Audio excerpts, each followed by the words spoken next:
And then at the end of the century, maybe most of us will be, well, you know where we'll be. 10.1 billion in 2100. Okay, there are many other projections, no? But my first point here is, I don't care what the population is, because that is not the issue. Okay? The issue is, we have to take care of the persons. No matter how big the population, one by one. Whether it's one person, 3 persons, 10 billion, 20, 100 billion, I don't care. So when people say, wow, that's big, wow, it's getting bigger. I mean, if the population gets bigger, the families, the governments correspond, they respond. Now Toynbee said, challenge and respond. Okay, so this is the medium variant. So the issue here is not how many people there are. Because history will tell us people have flourished. But people have suffered, but they have flourished. Okay. This is the first of 3 graphs that I will show you. Because if you're the third speaker, you don't want to show many graphs. Okay, so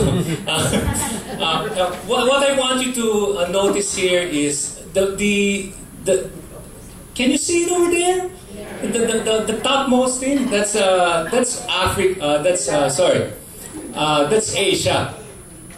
Okay, even without looking at the numbers, that's Asia will be. I don't like the laser pointer kasi hindi nyo makita sa likod eh, di ba? Nakikita ba nyo yung that small dot? You saw that peak there? That's 5 billion. Asia will be 5 billion in 2050. That's why this is where the action will be. The investors are here, the employers are here, tourism is here, medical and actual. And then you see the triangle here, the next higher one. In 2050, that will be 2 billion. What's that? That's Africa. Okay. Thanks to the UNFPA, they have admitted that if we educate and feed the 1.8 billion, let's see if I remember this right, between 15 and 24, teenagers, former teenagers, 1.8. They're now 1.8 billion. That's like 21 out of every 4 people. 4 persons in the world is in that age range. That if you educate them, they will change the world. And that's what you do, di ba? You educate them, you give them character. And then the flat ones, the white one is Europe. So at the most, they will be maybe 1.3 billion by 2050. Okay, and then you have Northern America, which is Canada and the U.S. You'll be hitting maybe just under 500 million, half a billion. You don't have to scribble so fast here, because it will be distributed. No? So if you can just listen. I remember I had to take down all the notes before, wala pang PowerPoint, no? Kasi bawal ko si teacher. Okay, so, but you can, if you want, take notes so that you can remember. Yeah, but you don't have to. Now, so the real action will be in Africa and Asia. And some parts of Europe, but mostly Africa and Asia, because they will have the youngest populations.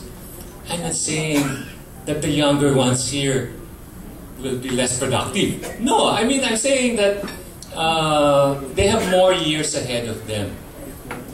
Okay? More years ahead of them. For me, when I teach in UANP, well, I know I'll be teaching the people who hopefully will run the country, not to the ground, but run the country to where it should be. Okay, so but I don't think I will see it anymore. Because if you were in kindergarten in St. Scholastica in 1965, or was that 64, then I will not see. I'm a bit humble because I saw the daughter of one of my former, well, I think she studied in UNP, and she said, "Can you remember me?"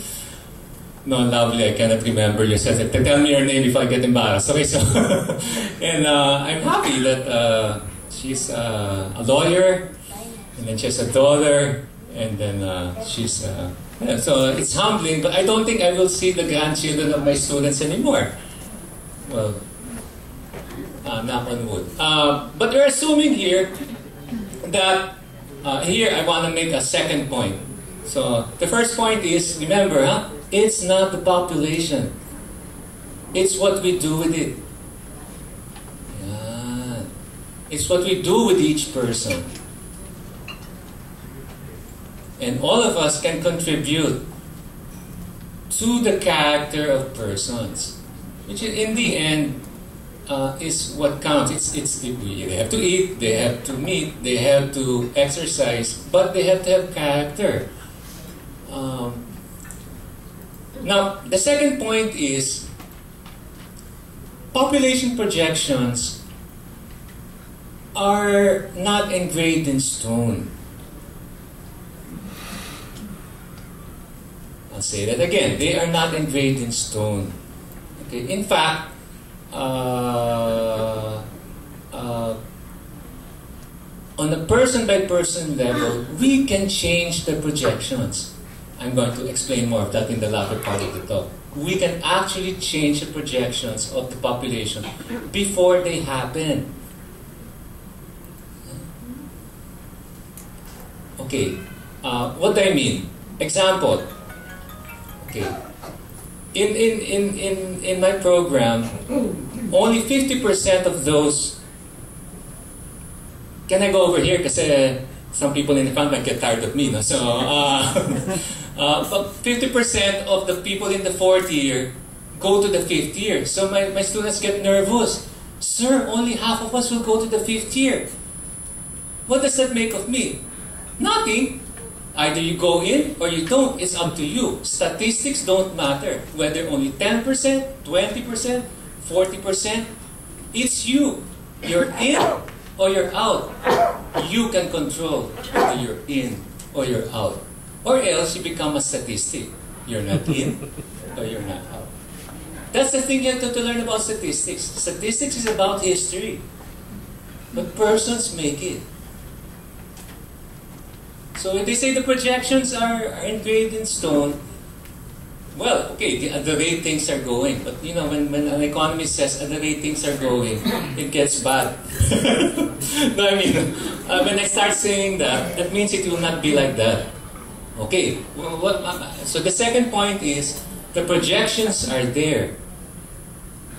Because all these projections are assumed that in 2100 or 2100, or whatever, 22nd century, I'm lost already, women on the average, sometimes I still have to adjust whether they're married or not, will only have 2.1 children. That's their assuming. So in other words, those who have 3 in the Philippines, 3.2, 2.8, whatever, will go slowly down to 2.1.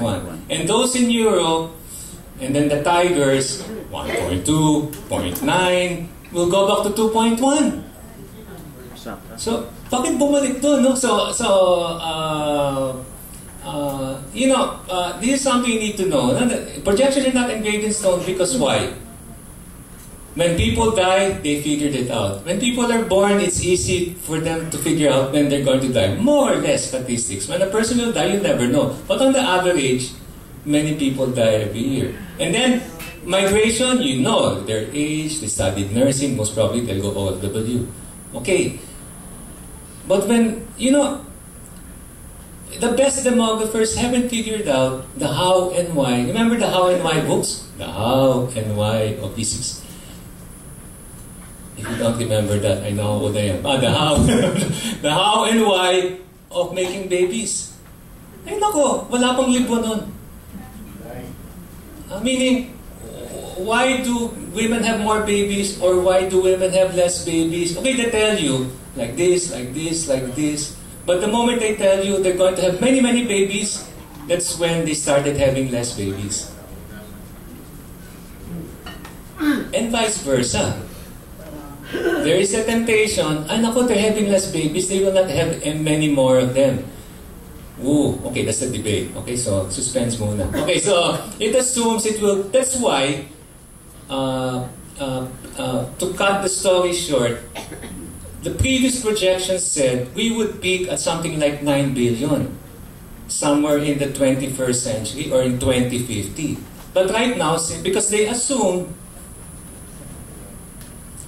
that by 2050, the converging fertility rate, the average number of children that women have, will be 1.85. 1.85 because most people, many countries, as we explain later on, they did not stop at 2.1, which is the number of children that you have to make sure that the population stays the same. But it went even lower. Okay. But recently, studies have shown those have gone lower, have gone on the average from 1.2, 1.1. They did many things, but they're back at 1.4, 1.6, but never back to replacement level. They have increased, but not enough. Your eyes are going like that already. Go to the next slide. Okay.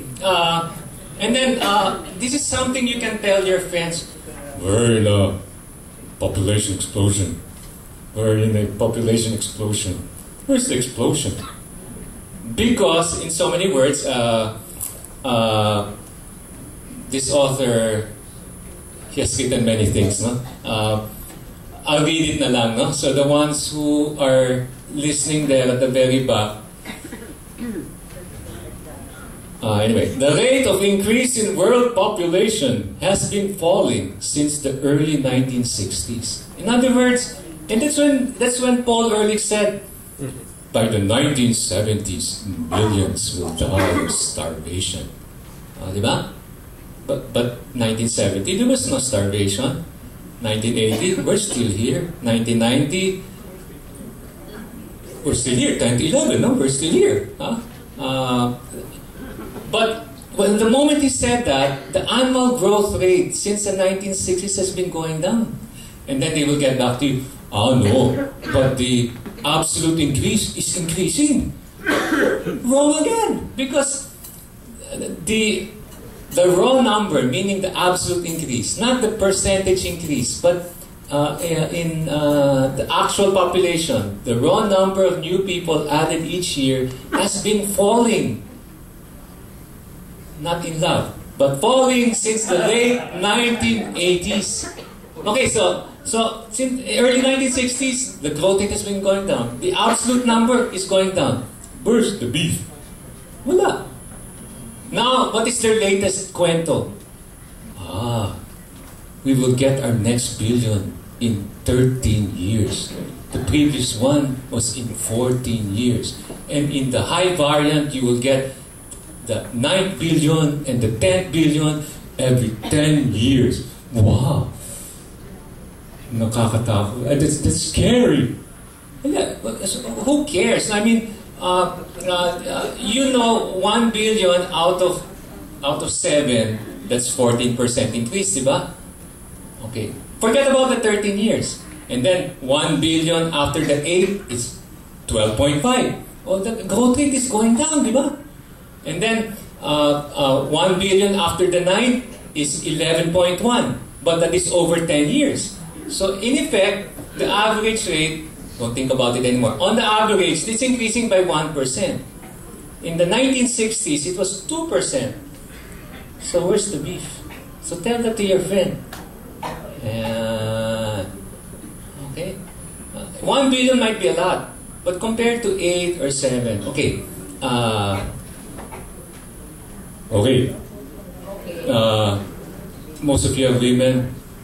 You know more than me, obviously. No, so women usually have fewer children. When? This is a whole semester that I'm explaining to you. I'm explaining it in one slide. No, this is not per woman. Huh? This is for many women. I'm not talking at the personal level. I'm talking about at the population level. Huh? So I'm not talking about theology of the body here. No. I'm talking about the demography and economics that affect populations of women. Okay, huh? We're not talking about, honey, should I have a baby or not? That's for the theology of the body. Here, this is the experience.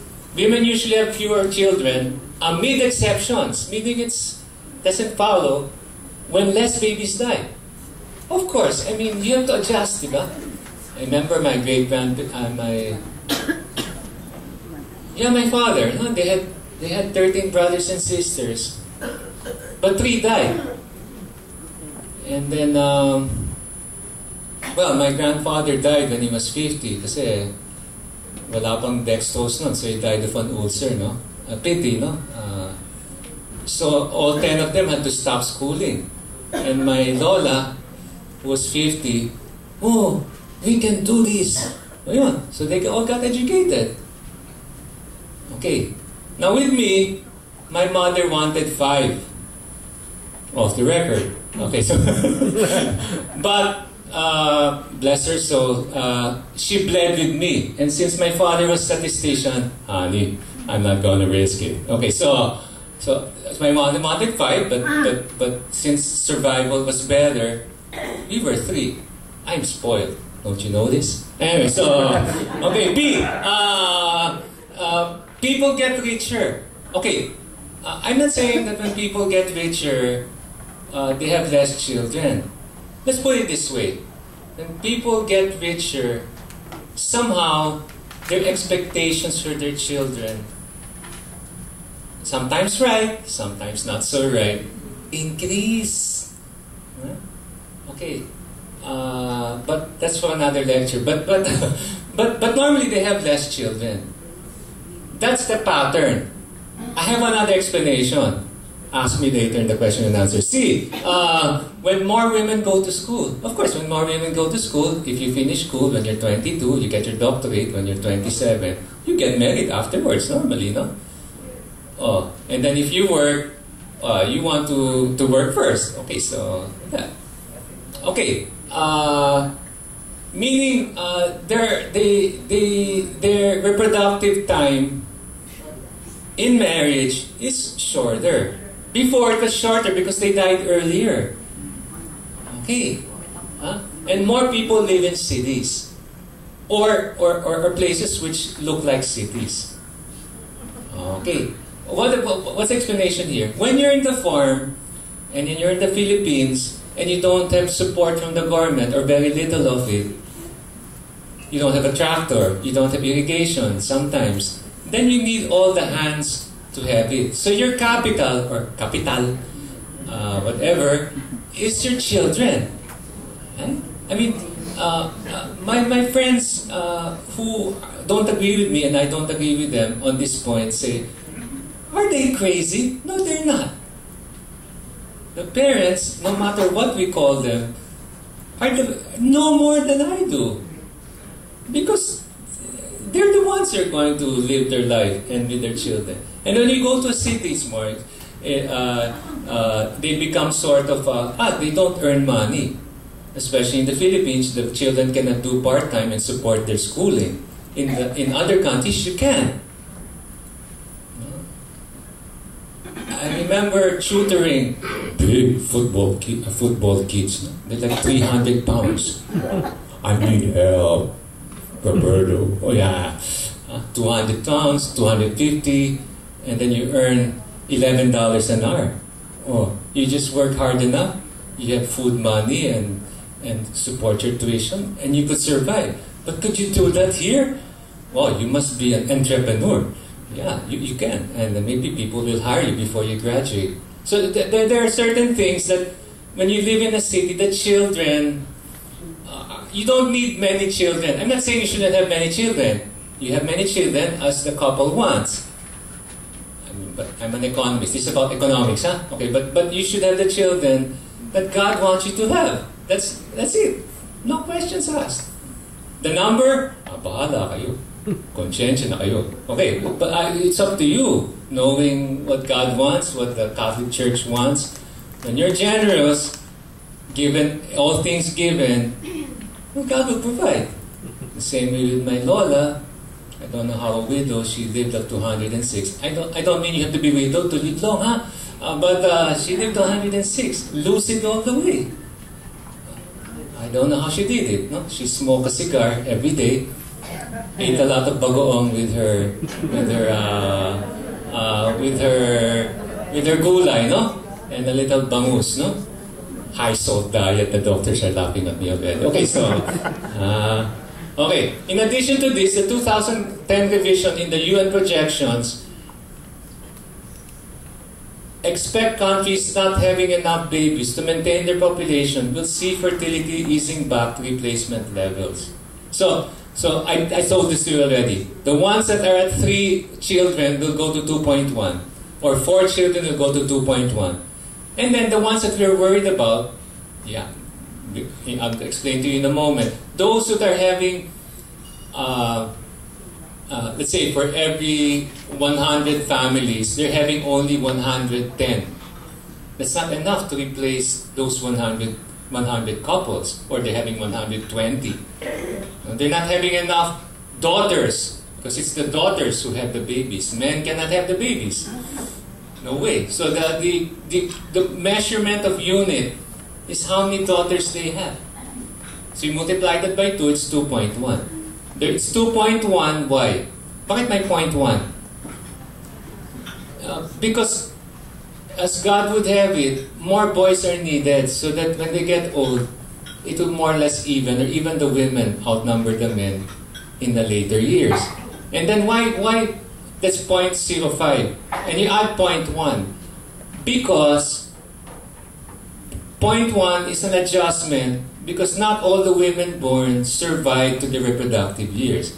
And the doctors here with their epidemiology and whatever can explain more to you than I. No? So it's 2.06. Round it off. Who will remember 2.06? 2.1.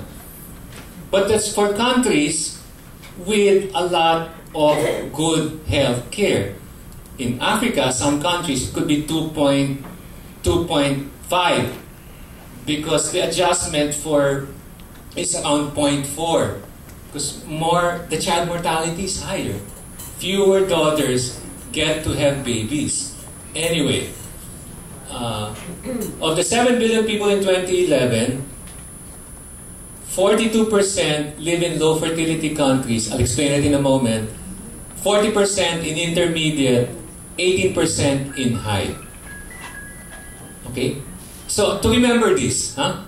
If you have 5 people, for every 5 people that you meet, 2 will have low fertility, 2 will have intermediate, and 1 will have high fertility. Why am I telling this to you?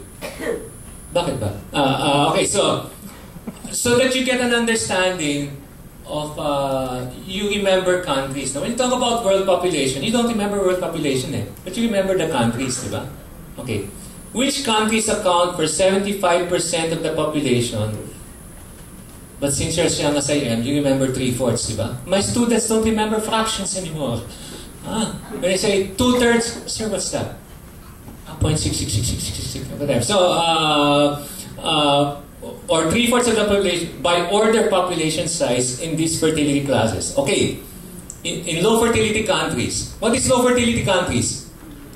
The total fertility rate, the number of children, is less than 2.1. What are the top countries there with less than 2.1? China, Brazil, Russia, or the Russian Federation, Japan, Vietnam, Iran, or as some of my friends would say, Iran.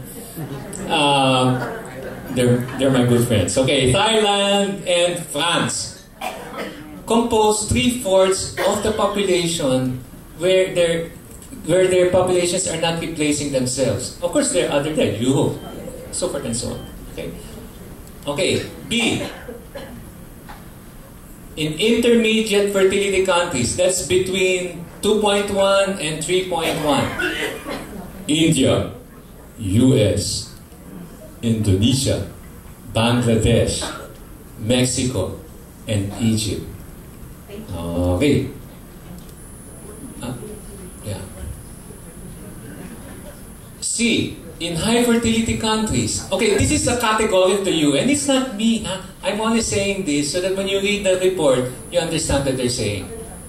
I'm not giving an assignment. Voluntary lang to, 136 pages. Okay, so, but hopefully after this talk, you'll need what you will have. Okay, Pakistan, Nigeria, Philippines, Ethiopia, the Democratic Republic of Congo, because there's another Congo, I forget what the name, Congo lang ata. The United Republic of Tanzania, Sudan, where a lot of people are starving, Kenya, Uganda, again, Iraq, Afghanistan, Ghana, Yemen, Mozambique, Madagascar.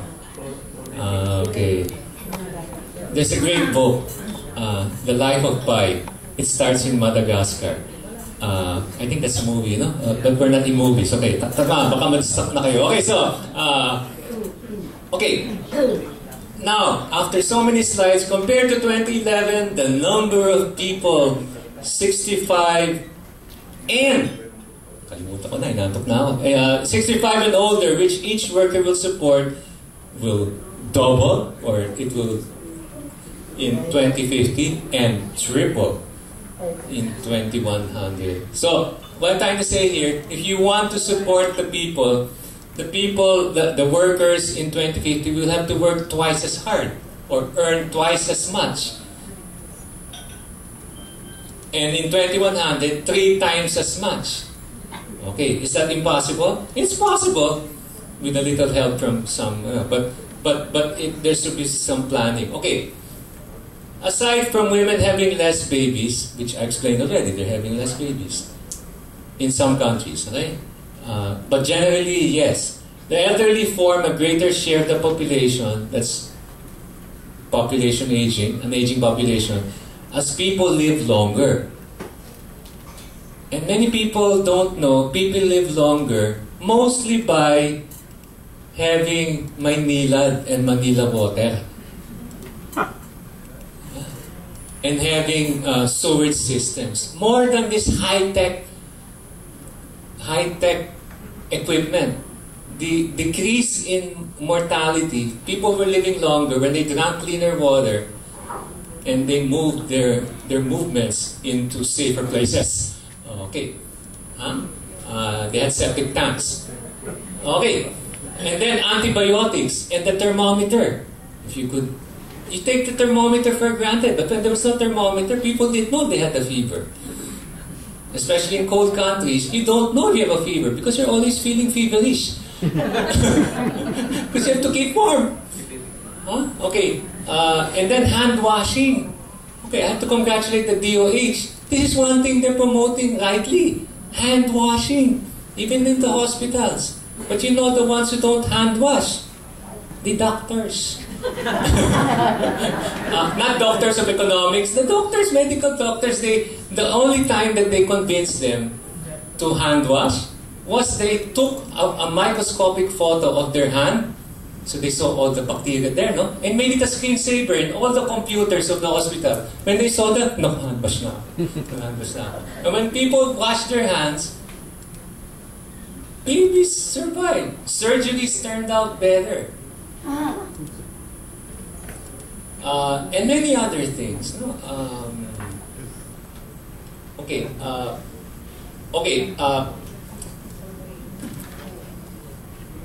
Second of 3 graphs. Okay. Old age dependency ratio. OADR. Old age dependency ratio. What does that mean? In other words, it's the ratio of the number of people 65 and up divided by the number of workers. Okay, some from 20 to 65, sometimes from 25 to 65. I forget already. Okay, the bigger that ratio is, that means more people 65 and older are being supported. Is that good? Is that bad? It becomes more difficult. It's not impossible, it becomes more difficult. An easier way to understand it is to reverse it. How many workers are supporting one person 65 and older? And it's very easy to do that, no? So for example, in the Philippines, in 2010, there were 7 grandfathers or 65 and over for every 100 workers. Okay, sometimes that's hard to understand, no? For me, I understand it better when I reverse it. I divide 100 workers by 7 people, 65 and older. I get something like 14 or 15. In other words, for every person that is 65 and older, 15 people are there to work for them. Not for them, meaning they will put it in the SSS and so forth and so on. Rather than thinking about 7. What's 7? Maybe that's easier to do. The number of workers. The greater the number of workers, the better. Okay, in 2050, it will go to something like 15. So you divide it. 100 divided by 15, that's 6 to 7. Still good. I mean, as long as they become productive. Okay, let's take a look at China. I was kidding my China fan. China will eat the world. Maybe in the next 15 years, pwede pa. Because China, in 2010, had something like, China is the red, somewhere there. Let's just say it's like 12. So in 2010, they had 12 people 65 and older for every 100 workers. 100 divided by 12, that's 8 to 9. That's good, no? I mean, we were 14 at that point. But look, hey, it's like rumakachada, diba? It's ratcheting up, diba? By 2050, it will be 45. 45 or 50. What does that mean? 100 divided by 45 or 50. Okay, between friends, that's 2. So from 6 workers to 2 workers, wow. And they don't have an advanced healthcare system there. Well, that's why you get the expression, they get old, or they got old before they got rich. That's what it means. Okay, but, and you notice that, why does this happen? Think about 2 thought experiments. This is maybe the 5th or 6th point. Thought experiment. Divide your life into 4 boxes. Or if you have a sungka, the younger ones don't play sungka anymore. Maybe it's video sungka. No? So, I always lost to my sister. Galing talaga, no? Walang tinina. I don't know how she did it. No. Let's say you have 4 holes of the sungka.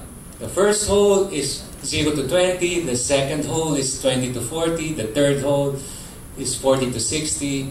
And the 6th hole is 60 to 80. Okay, right now we're 72 on the average. The women are 3 years. They live longer by 3 years. They're really the stronger sex, undisputed. No, so God made them that way.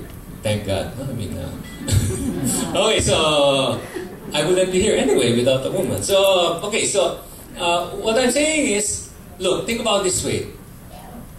Let's say that the box is only 1/2. Okay? Okay. Now, let's say that the size of the box becomes a full box. You get me here? It becomes a full box. Just by living longer, that means more people will have to be supported by the sheer fact of living longer. Okay? Are you with me? Yeah. Gutom na tayo. Okay, so, okay, so just the mere fact that people are living longer, all things remaining the same, no change in the birth rate, the stream of people, you will end up with more people that have to be supported. Okay. Okay. Now, think about the second thought experiment. Forget about people living longer. Let's say that they say, oh, let's have lesser children. Let's have half a box instead of a full box. Oh, so that means I'm supporting less. Think of the box 2 and box 3. Are you drawing the boxes? As the working age from 20 to 60. Okay? And then the second box as roughly when women have their children. But I skipped that moment. No? Just think of the two boxes as supporting the fourth box, which is the elderly, and the first box, I don't know. Okay? So if you make the first box half a box, so you have less to support, diba? If life ended there, everybody lives happily ever after, diba? Hans Andersen fairy tales. Okay, you can download it by EPUB, Mobi, Kindle, whatever. No, so this is okay. So, but life doesn't end there. When babies are born, they live on and on, like Celine Dion. Diba? They live on and on. They live on and on. So those babies that are fewer will become workers. They go through the boxes. So you might be having lesser babies to support. But they will become workers. You have lesser workers and they go to the second box, that would be half a box. You go to the third box, you now have instead of 2 boxes, 1 box na lang. So they say it's an inverted pyramid. I think about it in boxes. So the fewer babies that you had less to support become fewer workers to support a growing number. So if you go through it, you might enjoy now, but you will pay more later. So it's not sustainable. They say that you have to be in climate change. You have to be sustainable. But this is the most sustainable thing you have to sustain. You might have climate change, but if there are no people who will experience it, hot or cold, forget it. No, so it's important that if life ended when babies were having babies, when women were having babies, when women were having babies, then life would, that's what they tell you, we have lesser people support. Oh, lesser problem, lesser classrooms, lesser teachers, lesser medical care. Yeah, if you end there, if they die when they're 5 years old, like before, it works. Because they don't get old enough to support people, but they got old enough. And then they survive to old age. So the lesser children, now what was wrong there? There's nothing wrong there. No? I mean, it's just something that's true, that if the growth rate goes down, you have lesser and lesser babies becoming lesser and lesser workers, supporting a growing number of boxes at the top. And that's where the impact of healthcare problem and pension funds comes in.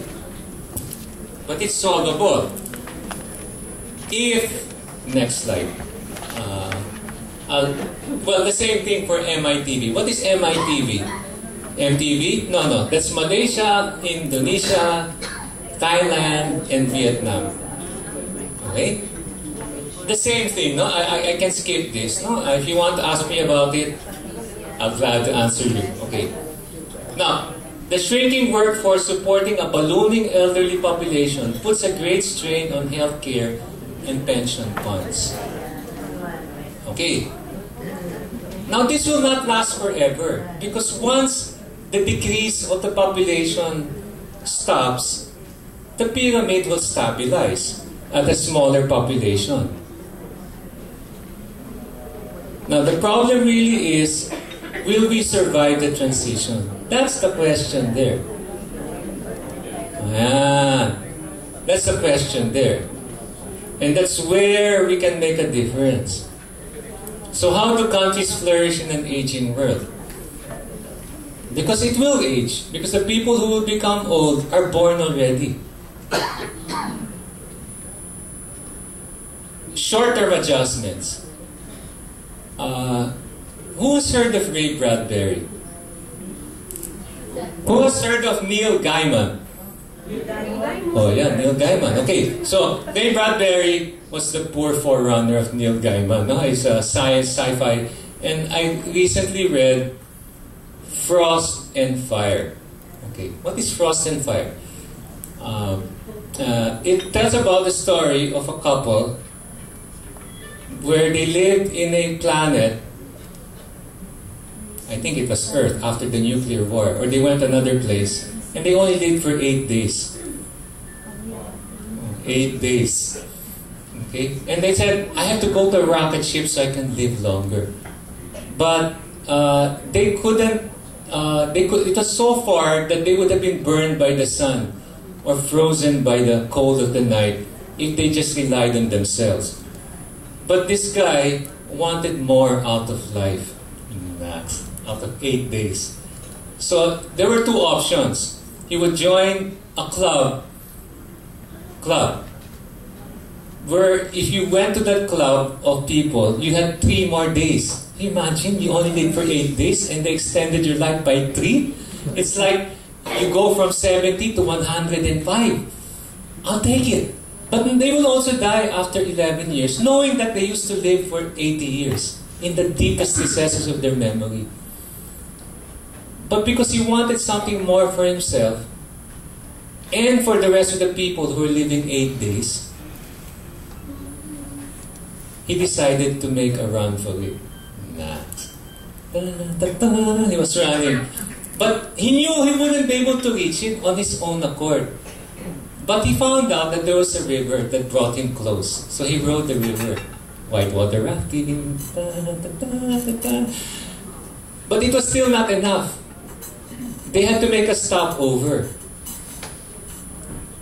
And he said, I will join this guy and I will need 3 extra days so that I can reach the rocket ship. But I will have to leave you, honey. I will go with you to the end.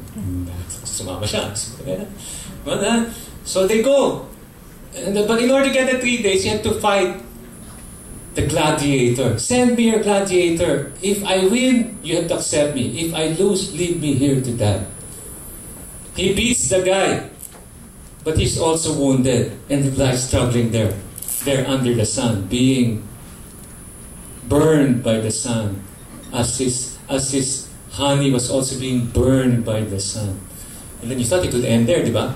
Bukas na lang. Okay, so and then what happened there? But the human heart prevails. They pick this guy up. He won a fair fight. Let's bring him in. Let's bring his honey in also. So they live. They had an extra 3 days. What did they do? Honey, I cannot stay here and just live an extra 3 days. Life is more than that. So he makes a run for it and reaches the rocket ship. Yeah. Okay, why did I say that long story? Because the river is the short-term adjustment. It will not solve the problem. It will get you closer to a place where you might have a chance at solving the problem. So what are those? Maintain a healthy old age dependency ratio, meaning have a lot of workers per 65 and older by raising the retirement age. There will be some resistance and creating more flexible work arrangements. You know, when I think about flexible work arrangements, you know, in the teaching profession, when you're 65, they have to retire you, no? And that's 12 years from now for me. Eh? Okay, don't do the math anymore. Huh? Okay, so nag-isip kayo. 65 minus... Okay, B. Lower the pension and healthcare costs by shifting to a fixed benefit arrangement ahead of time. Don't tell them tomorrow, cut the benefit. No, you tell them 25 years ahead. Not like the cap. In 2 months you won't get your benefit. No, dapat in 20 years they should have admitted it. Or 10 years before. You prepare people. Don't say, next year we'll cut the benefit. No, you can plan for it. And then, broadening programs on public health care, which means preventive care. Okay. When the problems are still preventable, it's cheaper. Rather when you hit the tertiary hospital level. But we need hospital because things are unavoidable. C, raise the fertility rates to replacement levels. This is what some people are trying to do, but the experts have said it's not enough. Baby bonuses, extended maternal and paternal leave, daycare, housing, and schooling subsidies. It's ironic. The people who used to pay women not to have babies are now paying them to have it, like in Singapore. No? They have love boat. Love boat dates. You remember the love boat program? Tatay naman yun. Okay, so they pay them to date, and then I don't know what they do there. How are you? Like that. Okay. And then what do the women do? I don't like you. I want to be independent. Okay? In Italy, 40% of the men, 40% live with their mama pasta. Up to 40, the pasta must be good. Too good. Okay, and then I heard the Japanese who talked about aging. 35% of the women are single. And then I was looking at all the married women beside me. What are the men doing there? What are they doing? And they're single. It's expensive. I don't know. I mean, never mind. You figure it out. Okay, D. Encourage workers to acquire assets. They say the second demographic dividend, diba? Before, the workers were the assets. There are fewer dependents. So now that I have earned my money, I have to put it into assets. Diba? Daddy, dad. What is the book? Okay. Ano ba? Rich Dad, Poor Daughter. Rich Dad. I forget. Okay. You put it in places where the money will work for you. That will tide them over. But remember, investments are only as good as long as the markets are expanding. If all the markets are shrinking, assets value will shrink. You don't need an economist to tell you that. Because if there are lesser people, fewer people will buy things, lalangawin lahat. No? Sale. It will be a perpetual sale.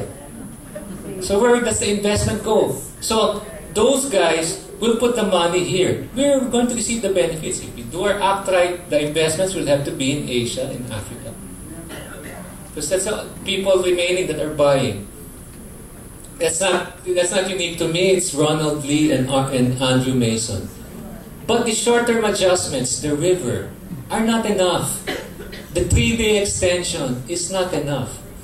It just buys time for the longer-term adjustments, the radical ones. And this, I don't know, we have to, are not exhaustive. A, the Americans will not like me for this, but they don't like me anyway. Okay. Countries with aging population should allow more migrant workers by using visa programs that encourage return to their home country and reward acquired competencies. They should pay the Philippines for using our workers. Well, I mean, that can be talked about, no? In the same way that parents have to give a bond in Singapore before their children leave. If they come back, the bond is returned.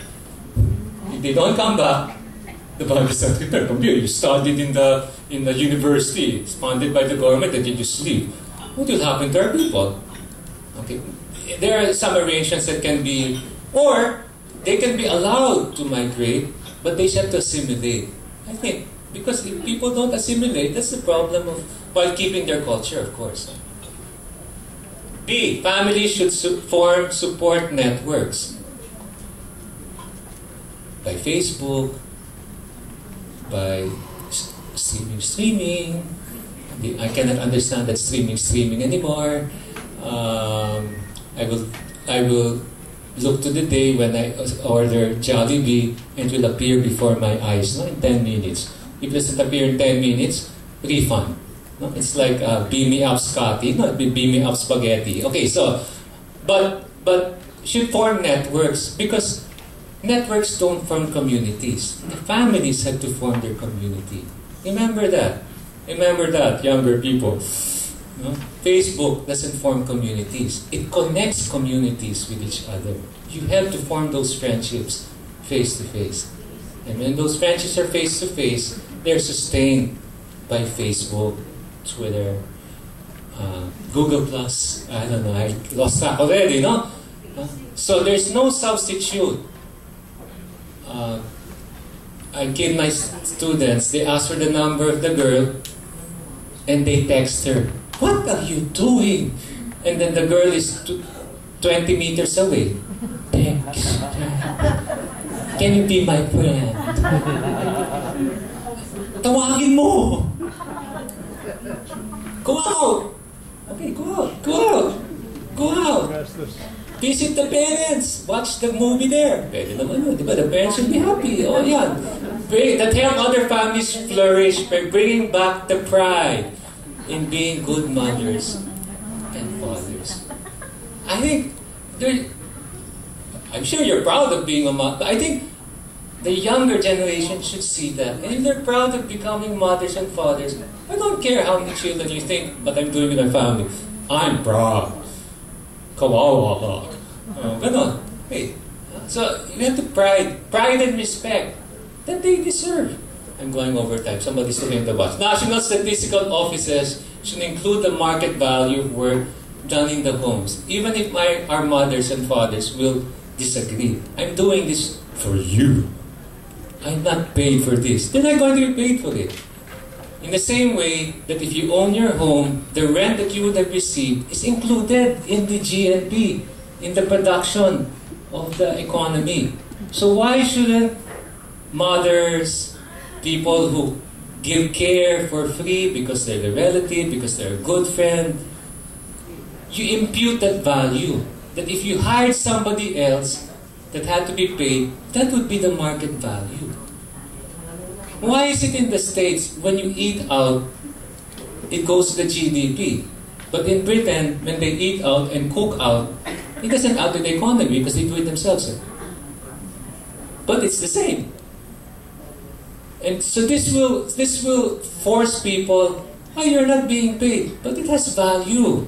It contributes to the economy. Tapos na. Okay. So what's my take home here?